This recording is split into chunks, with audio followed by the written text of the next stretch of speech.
Hello from, well, just outside of New York's JFK airport. We're about to catch the air train over to Terminal 5, where our JetBlue flight this afternoon down to Orlando is departing from. The train here sure doesn't disappoint, with some great views over the other terminals on our way round to our stop.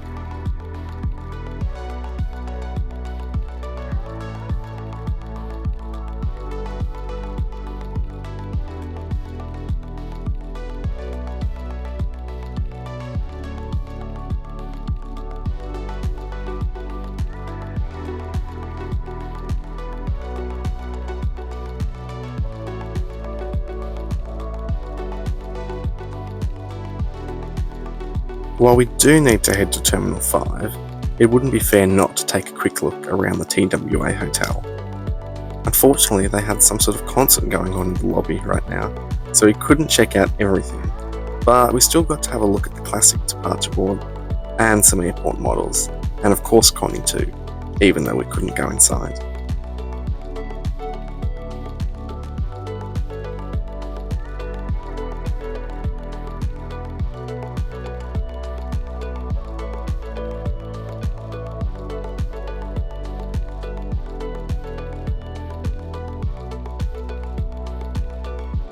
Now let's head to check-in. Thankfully, we can walk to Terminal 5 through the bridge directly from the hotel.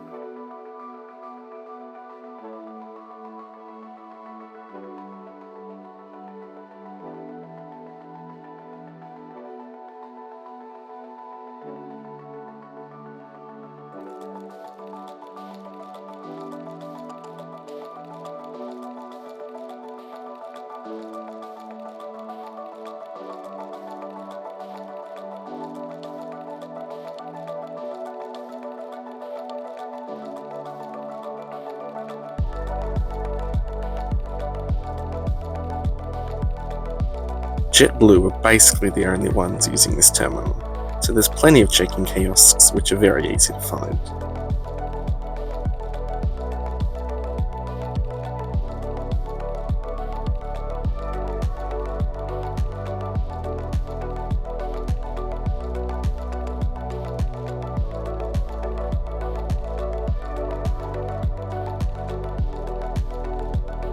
Airside, there's plenty of seats and good views outside too. But the most interesting thing to do in this terminal is definitely visiting the rooftop. It's a nice place to check out, albeit being a bit cold the time of year I visited. Unfortunately, its views of the planes are kind of limited too. But if you've got pets though, I'm sure this would be a really good space.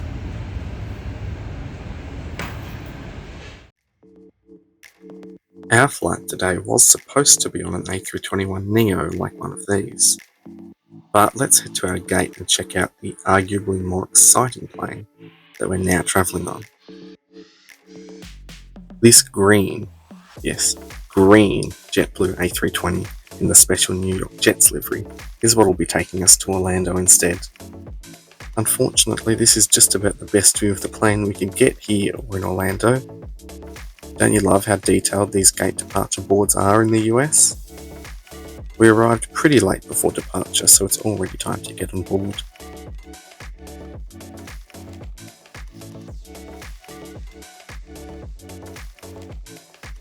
My seat for this flight is 24F, giving us this great view behind the wing.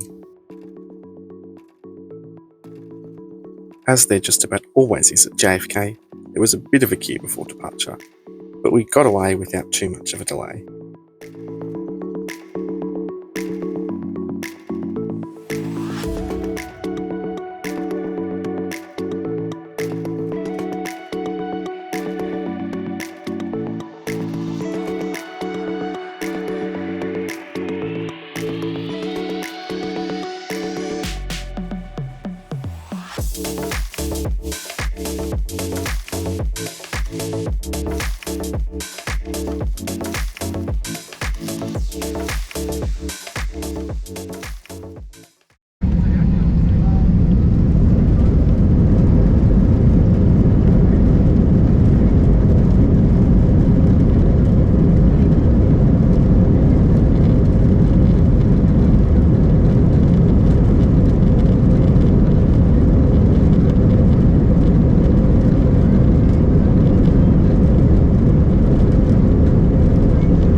Our seat today is one of JetBlue's new Restyled seats.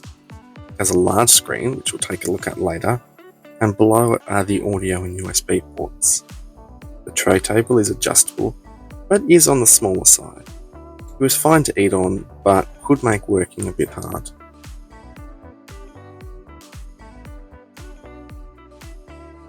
You've got your standard large seat back pocket here, and the usual literature too.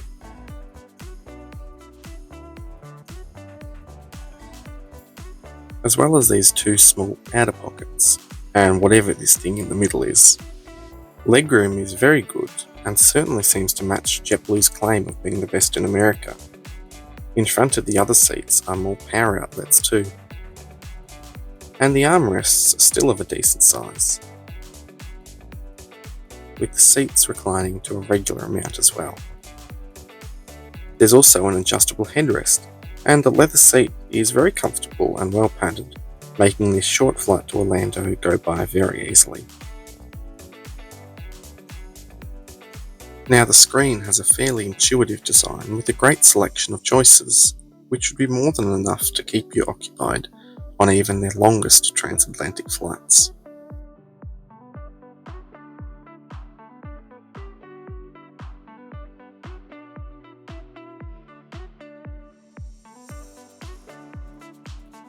There's also an impressive amount of live TV channels, as well as games and other audio.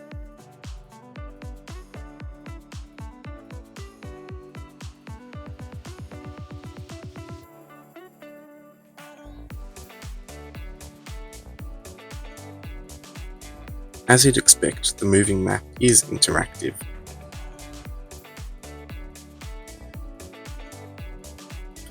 Although some other functions of the screen aren't always the most responsive. Interestingly, you can also pair your phone to the screen and use it as a remote.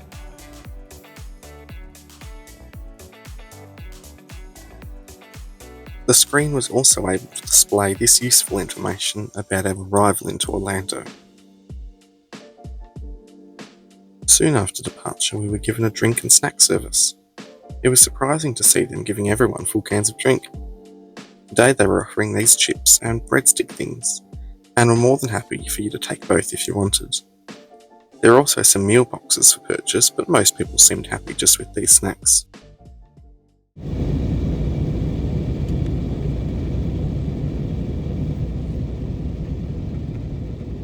Let's not forget to check out one of the lavatories on board.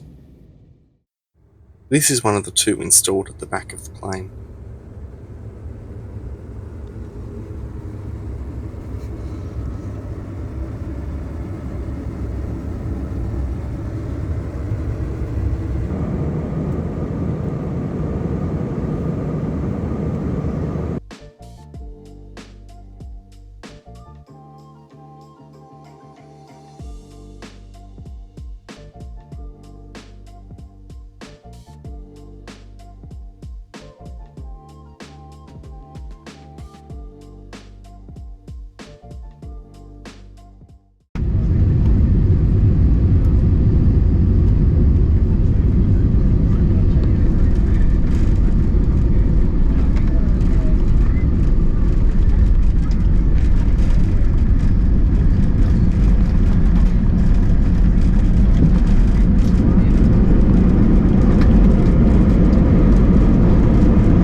We managed to land about 30 minutes early, which some people were apparently quite excited about. Please remain seated with your seatbelt securely fastened, and all items put away until the captain has turned off the seatbelt sign. Be careful when opening overhead bins as items since you move during flight.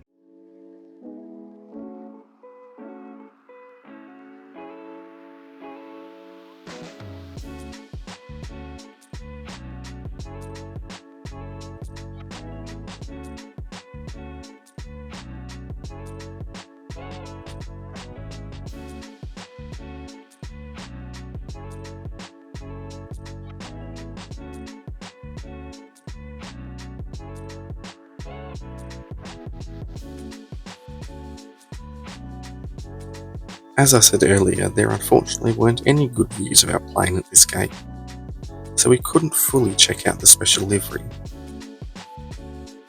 But what do you think of JetBlue's new livery scheme? Personally, I still liked their old design.